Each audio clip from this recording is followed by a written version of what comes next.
O'zbekiston Respublikasi Konstitutsiyasi bilan so'z erkinligi kafolatlangan. Ochiqlikka, jamoatchilik nazoratiga otlangan har bir fuqaro birinchi navbatda bu faoliyat katta mas'uliyat ekanligini, uni suiiste'mol qilish og'ir oqibatlarga olib kelishini, shuningdek, qat'iy javobgarlikni talab qilishini tushunishi lozim. Shu bilan birga ochiqlikni niqob qilib olib, xalq ishonchini oson pul topish manbai, davlat idoralari hamda huquqni muhofaza qilish organlariga tahdid qilish quroli, jamoatchilik nazorati institutini omma kayfiyatiga ta'sir qilish instrumentiga aylantirib olganlar ham yo'q emas.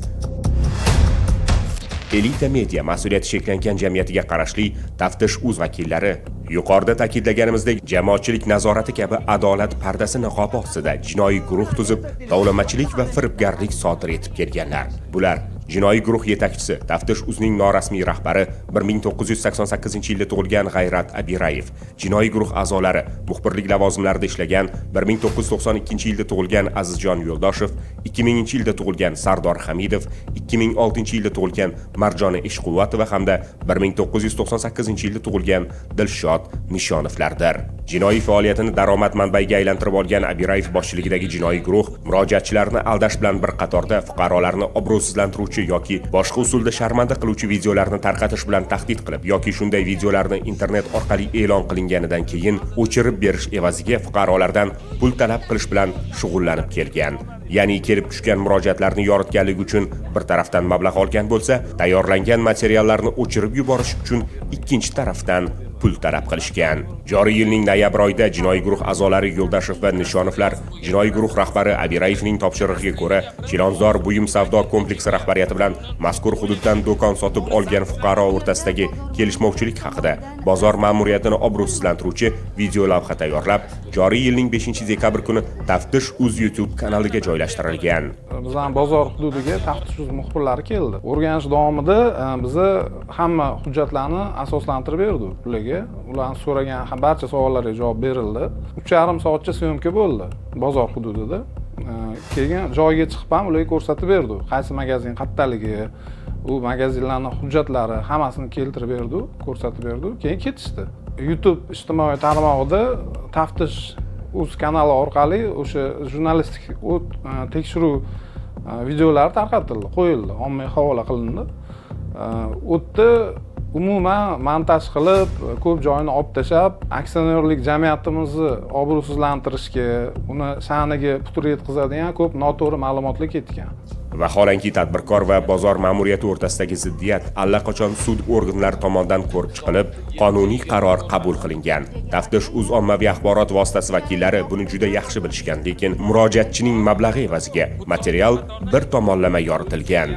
Shundan so'ng Abirayev jinoiy guruh a'zolaridan biri Sardor Hamidov orqali bozor ma'muriyati bilan bog'lanib, videoni o'chirib berish uchun 40 million so'm pul mablag'larini ta'magirlik yo'li bilan talab qiladi. Bartani kiritamiz, bu siz bilan bizlar o'tamiz deb ishonch tushirib qilingan. Qimmat necha bo'larkan? Summasi 40 million so'm. 1 ming video. Yo'q, bo'lmadi. Narigi video bilan bog'liq masala o'shanda.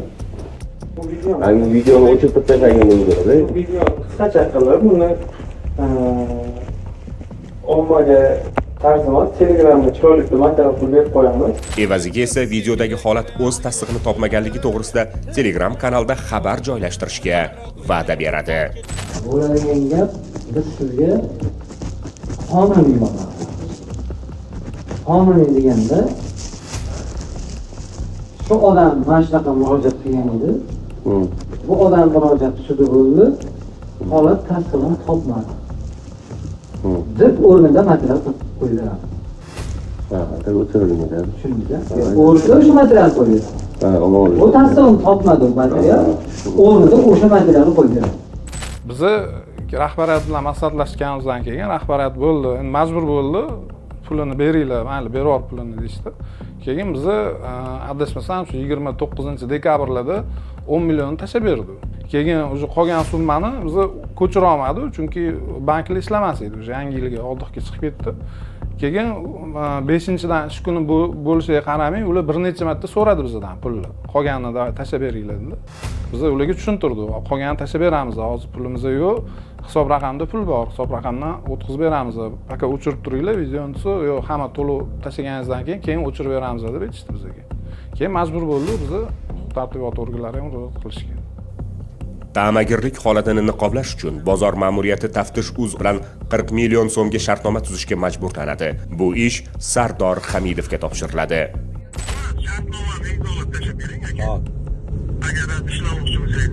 Shartnoma imzolaymiz, qolgan summasini 30 borsa o'chirib berasiz.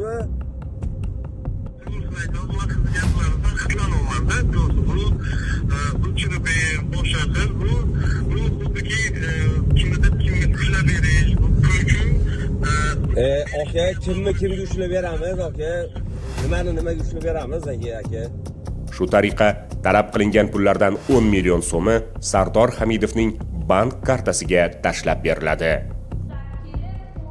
Ushbu jinoiy guruhning harakatlari ko'cha bezori to'dalarinikidan ortsa ortadiki, lekin hech qolishmaydi. Bu kimsalar shunchalik haddidan oshganki, bir necha o'nlab fuqarolarni ish o'rni bilan ta'minlab kelayotgan tadbirkorni obro'sizlantirish bilan qo'rqitib, chorasiz qoldirgan holda ko'p miqdorda pul mablag'larini undirishga urinishgan. Sud organlari vakolatini ham o'zlari amalga oshirishgan. Aniqlanishicha, jinoiy guruh a'zolari Eshquvvat va Yo'ldoshev va Nishonovlar 2025-yilning noyabr oyi boshlarida Samarqand viloyatida faoliyat ko'rsatuvchi qurilish firmasi Black Star mas'uliyati cheklangan jamiyati faoliyati to'g'risida ikkinchi tomonning mablag'i evaziga uydirma tafsilotlardan iborat videolavha tayyorlab, Taftish.uz ommaviy axborot vositasi YouTube kanaliga joylaganlar. Undan tashqari, firma faoliyati to'g'risida yana ikkita video holatni tarqatish bilan tahdid qilib, kompaniya mudiri Xurshid To'rayevni Taftish.uz ofisiga chaqirtirib, boshqa videolarni chiqarmaslik evaziga avvaldan ikkita tadbirkor o'rtasida 20 milliard so'mlik shartnomani ustidan go'yoki qarzi qolganday ko'rsatib, bir oy muddatda qo'shimcha 20 milliard so'm berishni majburiyati haqida tilxat yozdirib olganlar. Muddatini o'sha 15 kun deyaptilar. Mana shu muddat uchun bizga muammo chiqqan. Bizga puldan muammo yo'q. Asosiy masala muddat. Yana tortishmaslik uchun men bir oy vaqt olaman. Shu bilan birga ishchanlik obro'siga qayg'urayotgan tadbirkorning katta miqdordagi pul berishiga osonlikcha ko'nganligidan xursand bo'lgan guruh a'zolari jinoiy to'da foydasiga alohida 60 million so'm talab qilib, jinoiy yo'l bilan olinayotgan pullarni niqoblash maqsadida Taftish.uz bilan 60 million so'mlik shartnoma tuzishga majbur qilishgan. Tadbirkor belgilangan muddatda pulni bera olmaganidan keyin jinoiy guruh a'zosi Eshquvvatovaning tahdidlari ortidan Yo'ldoshev va Nishonovlar tadbirkorni obro'sizlantiruvchi videolarni o'z kanallarida tarqatishgan. Aka, 3 minut emas, 6 minutdan emas, 10 minut kutdim. Qanaqa? Bugun soat 6:00 da efir bo'ladi. Xullas efirda prime efir ketadi. Prime efirda hammasi ko'riladi, qo'yiladigan bo'ldi. Sizlarni biz shuncha kutdik. O'zi aslida menimcha shu 3-dekabrmi, 1-dekabrmi? Xullas o'sha paytda berib tugatishinglar kerak edi. Bir oy muddat so'ragandilar-da. Bo'ldi, shu bilan anaqa qilamiz. Keyin sizlar ofisga kelsanglar, sizlar bilan o video chiqarish masalasi bo'yicha gaplashamiz, xo'p? Chorasiz qolgan tadbirkor ushbu videolarni o'chirtirish evaziga joriy yilning 8-yanvar kuni jinoiy guruh a'zolaridan birining bank kartasiga 30 million so'm pullarni o'tkazib bergan. Jurnalistik tekshiruv bahonasida go'yoki haqiqatni talab qilib, xalqqa yordam berayotganligini tinmay vaj qilib ko'rsatib, qonuniylikni ta'minlash borasida bong urib kelayotgan jinoiy unsurlar uchun aslida inson huquqi va qadr-qimmati sariq chaqaga ham arzimagan. Jumladan, jinoiy guruh a'zosi Nishonov 2025-yilning 9-oktyabr kuni Namangan viloyati Chust tumanida yashovchilar Yusupov va Tumorovlar o'rtasida sodir bo'lgan janjaldan xabar topib, tergov organlari tomonidan jinoyat ishi yurituvdagi materialga aralashib, bir tomonning mablag'i evaziga ikkinchi tomon bo'lgan Tumorovlar oilasining sha'ni va qadr-qimmatini tahqirlovchi, haqiqatga to'g'ri kelmaydigan yolg'on ma'lumotlar to'plab jami 18 ta video roliklar tayyorlab, 10 kun davomida ketma-ket o'zining kanalida tarqatgan. Aynan ushbu harakati uchun, ya'ni fuqaroning sha'ni va qadr-qimmatini kamsitib, yolg'on ma'lumotlar tarqatish orqali sharmanda qilganligi uchun Pop tuman sudi tomonidan 2025-yilning 10-noyabr kuni ma'muriy javobgarlik to'g'risidagi kodeksning 46.1 moddasi bilan ma'muriy javobgarlikka tortilgan. Xudbinlik domining tubiga sho'ng'igan ushbu shaxs sud binosidan chiqib, to'g'ri Tumorovlar oilasi oldiga borib, sizlarning oilangiz haqida yana ikkita video materiallarim bor. Ularni ham tarqatishim kerak deb, ushbu videolarni tarqatmaslik hamda oldindan tarqatilgan bir oilani parokanda qiluvchi sharmandali uydirmalardan iborat 18 ta videoni internetdan o'chirishni va'da qilib, Tumorovdan 300 AQSh dollari pullarni tovlamachilik yo'li bilan olgan, lekin fuqaroni aldab, videolarni o'chirmagan. Buni dedi o'chirib tashlashdi dedi, bitta yo'li bor dedi, faqat dedi Aziz aka dedi, taftish yuzidagi mani rahbarim ular dedi. Rahbarim dedi, ular bilan maslahat qilib olishim kerak dedi. Bundoq qildi. 3 degdi, men aytdimki $3000 bo'ladigan bo'lsa kerak emas dedim. Kerak emas dedim. Yo'q dedi, $300 dedi. $300 dedi. Men keyin cho'mchagimdan chiqazdim, men agar shu bilan o'chirib tashlasang, mana $300 dedim. Bu keyin dedi $300 ni cho'mchakka soldida. Buni dedi ikkilasini ham o'chiraman dedi. Narigi 18 ta videoni ham o'chiraman dedi. Men bilingizda dedi, ijtimoiy tarmoqqa chiqazib, nominani oqlab qo'yaman dedi. 3 kun, 4 kun o'tdi, 5 kun o'tdi, video chiqmadi ham. Lekin narigi 18 ta videodan birontasi ham o'chmadi. Shundan keyin o'z jinoiy harakatlarini davom ettirib, $300 ga qanoatlanmasdan jinoiy sherigi Yo'ldashev bilan birga qo'shimcha 1.800.000 so'm pullarni berishni talab qilgan. Bizdan 15-kuni telefon qildi, meni ko'zim ko'rmaydi dedi. Bizga dedi montajga pul kerak dedi. 1.800.000 pul bo'ladi dedi. Biz aytdik, undoq bo'ladigan bo'lsa chiqazma qo'yaver, bizga kerak emas. Shu kuni sen bilan o'sha kuni gaplashdik erkacha. Sen nargilarni o'chirib tashlab, bizga bu videoni chiqazishing ham kerak emas dedik. O'rtadan 1 soat o'tgandan keyin yana bitta ayol kishini gapirtirib qo'yapti. Haligi telefonda ko'rsatgan videosini yana qo'yapti.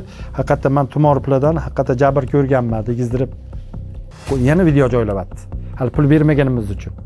Jazosizlikdan quturib ketgan jinoiy to'da a'zolari Nishonov va Yo'ldashevlar oilasi sha'ni haqida qayg'urayotgan shaxsni ilojsizlik sharoitiga solib qo'yib, endilikda videolarni o'chirish 16 million so'm bo'lishini va'j qilib, jinoiy qilmishlarni niqoblash maqsadida jinoiy daromad iniga aylangan Taftish Uz bilan 16 million so'mga shartnoma tuzishga majburlashgan. Sizga qancha berish kerak unga?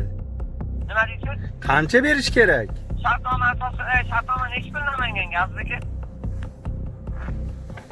16 million ekan shartnoma. Taftish Uzga rasmiy shartnoma bilan chiqadi. Ha, bo'ldi. Hamma videoni o'chiraman, kelaman, sizdan Adan Yagacha intervyu olaman deb bir dona so'zini kesmasdan chiqarib beraman.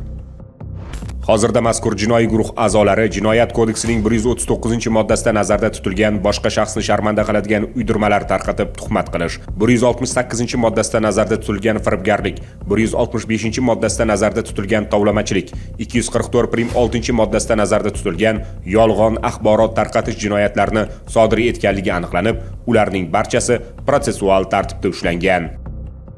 Hurmatli fuqarolar, ushbu jinoiy guruhning qilmishlari ustidan ichki ishlar organlariga kelib tushayotgan murojaatlarning ko'pligi ularning harakatlaridan jabrlangan boshqa fuqarolar ham borligini ko'rsatmoqda. Agar siz tasvirda ko'rib turgan shaxslarning jinoiy xatti-harakatlaridan jabrlangan bo'lsangiz, Ichki ishlar vazirligi tergov departamentiga 71 kodi bilan 231 4066 raqami orqali murojaat qilishingizni so'raymiz. Internet foydalanuvchilarida yuqoridagi shaxslarning chiqishlaridan davlat organi xodimlariga munosabatidan bular xalqqa yordam berayotgan edi degan xato fikrlar tug'ilishi mumkin. Aslida esa ushbu jinoiy guruh aholi murojaatlari bilan ishlash tizimini oyoq osti qilib, oddiy xalq muammolarini daromad manbaiga aylantirib olgan.